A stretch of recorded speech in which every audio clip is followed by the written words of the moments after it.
Okay, so today I want to show you how to create a sepia or like an old photo effect with your photographs. Now you can do this on a portrait or any photograph that you have.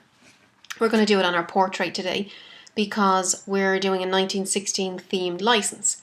So what I had originally was this is a photo of my daughter, and I started with that and I combined it with this photograph, this old paper texture. Now you could create your own texture with, we did some lovely tea staining, and you could stain your own paper. I downloaded this off the internet and it's fine.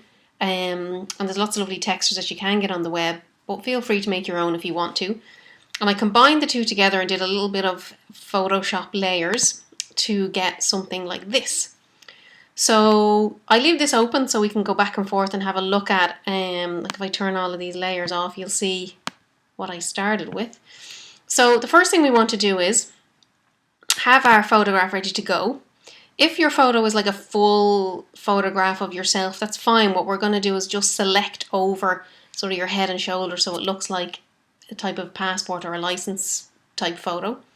So we'll create a new document first of all, and in millimeters we'll make it 200 mils by 250 and make it resolution 300 and the color mode CMYK, and click OK.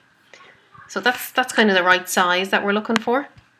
So let me go to my portrait. I'm going to go to select all. I'm going to go edit, copy, and go to my blank page, edit, paste. Okay, so that's not bad. That kind of fits in okay. Now it might be slightly too big. We might need to scale it down a little bit when we put the white border around, but for now it's okay. So the next thing we want to do is go to our old paper texture. Now I'm going to put a link in the section below this video to that actual document in my Google Drive, so you can download it from there. And we do the same thing. We go select all, edit, copy. Here's our file, edit, paste. Okay, it's kind of tiny.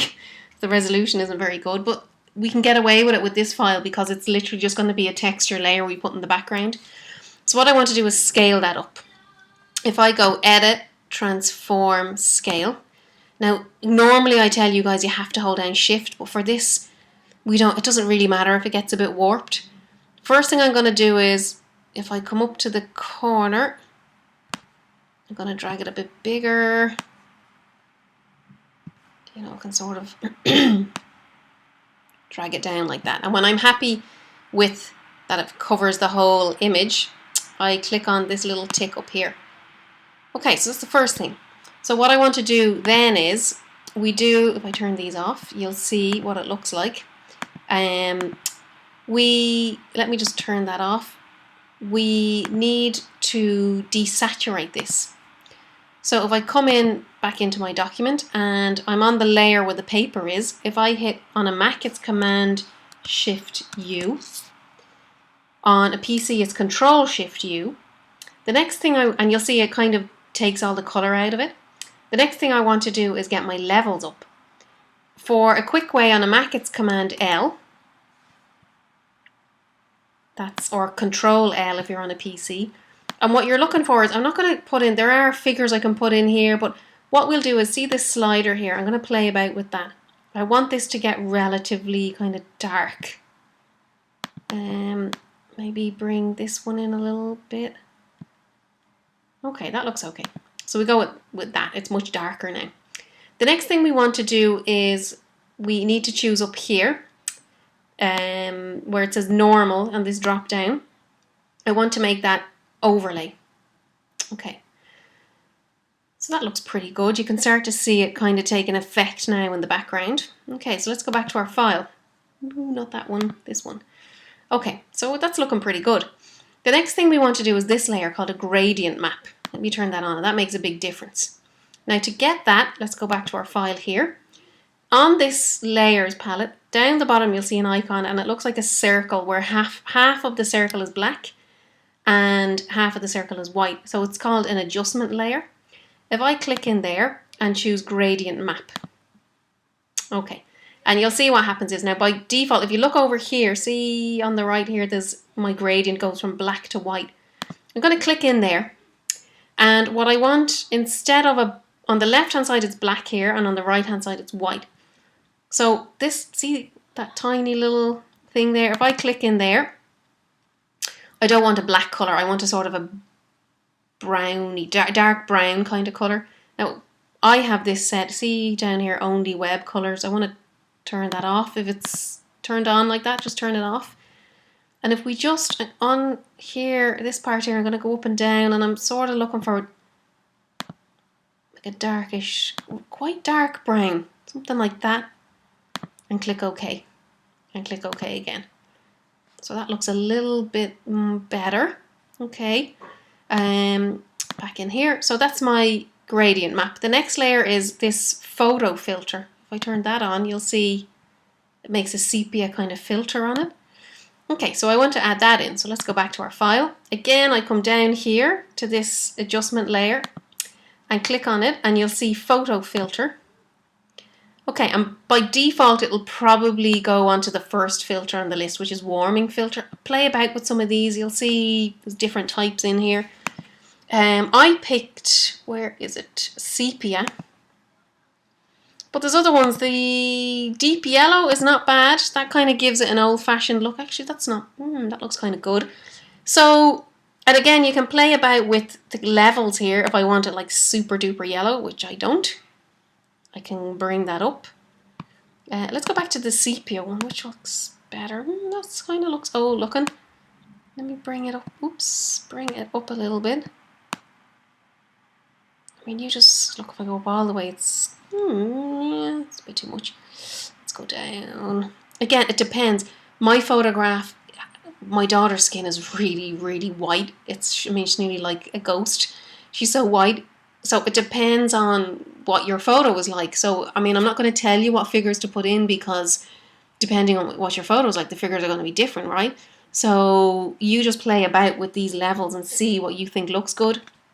Leave this on, preserve luminosity. If you turn it off, it's, well, I mean, look at yours and see what you think, but on mine it doesn't look good. So the other thing is, I think that this layer here, the layer with my kind of tech, like if I turn it off, it still actually looks quite like an old photo, but I think the texture is too much. I'm going to go up here to the opacity, and I'm going to bring it down a bit.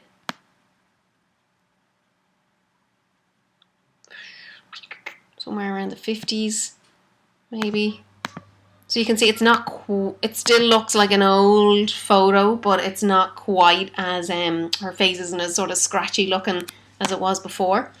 So that looks pretty good. The last thing we want to do is put in, if I go back here, this layer, which is like a white border to make it look like a passport photo.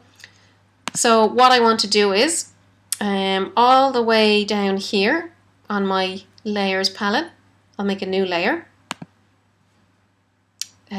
I can leave it there if I want. I can drag it all the way up the top, will probably be better. So it should be the first layer here. And actually I should name these.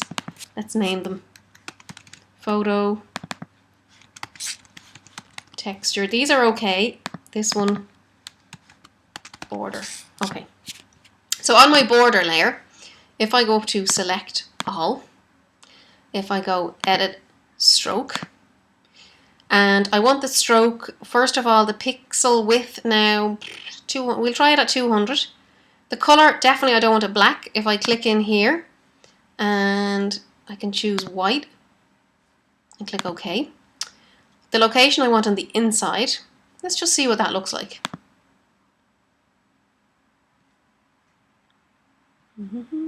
Okay. Yeah, that's not bad. Now I could decide at this stage, you know, that the way this photo's head is getting chopped off, I don't really like that. Actually, the next thing I'm going to do is go select, deselect. Okay, so I've unselected the border. So I think this photograph, I mean, it's okay as it is, but I do think the white border chopping the top of her head off isn't good. So I can click on, oops, sorry, wrong layer, this photo layer, and okay, it's defaulting to that one. Let me just, on this layer, I'm just going to lock it in place because Photoshop thinks I want to move the texture. So back to my photo layer. You know, at this stage I can kind of drag that down. That's a little bit better. And I still have the nice sort of old photo texture in here. That's good. So the last thing I'm going to do is save this. Probably the most important thing that you're going to do with any file. File, save as. We'll call this Sophia Sepia. I'm going to call it Sophia Sepia 2 because I already have one. And save and OK. Now this is a big file in terms of the physical size. It's 20 centimeters wide by 25 high. I'm going to get you guys to print that out for your portfolio as a big size. And then what we'll do is we'll do a reduced down version. We'll bring it down to about 4.5 centimeters wide, and it'll keep those proportions. And the small little one you'll use on your fake 1916 driver's license. So that's pretty much it. If you follow those steps, we should all have a fabulous old-fashioned driver's license.